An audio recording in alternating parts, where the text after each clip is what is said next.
Mapagpalang araw po sa ating lahat. Welcome back po sa ating 365 Daily Devotion with Pastor Russell Ocampo. So, ang topic po natin for today is listening to God. At syempre, patuloy pa rin tayo sa ating Bible Character Edition. So, ang concept natin for today is a heart that listens early. So, Samuel's calling. So, Samuel was still a young boy when God called him in the night. At that time, the word of the Lord was rare, and the people were not listening to God. Samuel did not yet fully know the Lord, but God still called him. At first, Samuel thought it was Eli speaking, but after being guided, he answered, "Speak, Lord, for your servant is listening."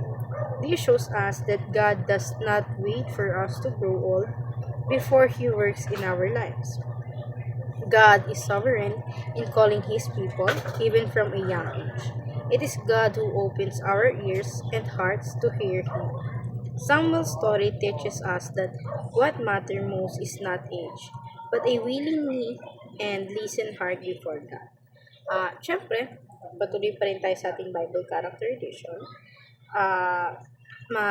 Magpaano tayo sa ating Bible scripture. So, sa 1 Samuel chapter 3, the Lord calls Samuel. Now the boy Samuel was ministering to the Lord in the presence of Eli, and the word of the Lord was rare in those days.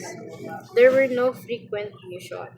At syempre, magsimula na tayo sa ating teaching. Share ko po yung mga natutunan ko sa naging topic natin for today. So, start sa teaching. First teaching, God's silence may mean that His judgment is near 1 to 13. So, sinabi rin dito na yung pananahimik ng ating Panginoon sa Kristo, minsan may mga ibig sabihin yon, yung mga hindi niya minsan pagpaparamdam, may mga ibig sabihin yun. And ayun yung judgment na tinutukoy na papalapit.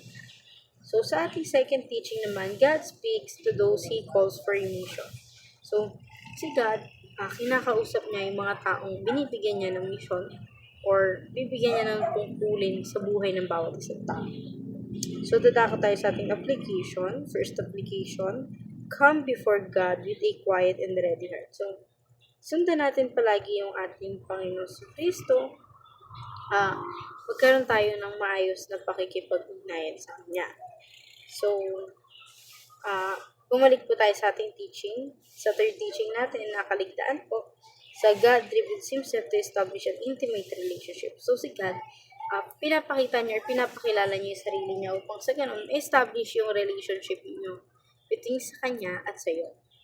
So, sa application na po tayo ulit. Sa second application, cultivate a habit of listening to God through His Word. So, dalasan natin palagi yung pakikinig ng salita ng ating Panginoon sa Kristo upang sa ganun, yung mga words ng ating Panginoon is maisa sa buhay natin. So, sa ating third application, communicate God's Word to others without delay. So, kailangan natin palagi makipag-communicate sa ating Panginoon sa Kristo nang walang delay at syempre, na isi-share din natin to sa ibang tao, hindi lang sa sarili natin. So, dadako tayo sa ating last part, which is in discussion. Why is it important to develop a habit of listening to God while reading the Bible? Para sa akin kasi sobrang importante na pakikinig ng salita ng ating Panginoon kasi habang nakikinig ka and binabasa mo yung salita ng ating Panginoon.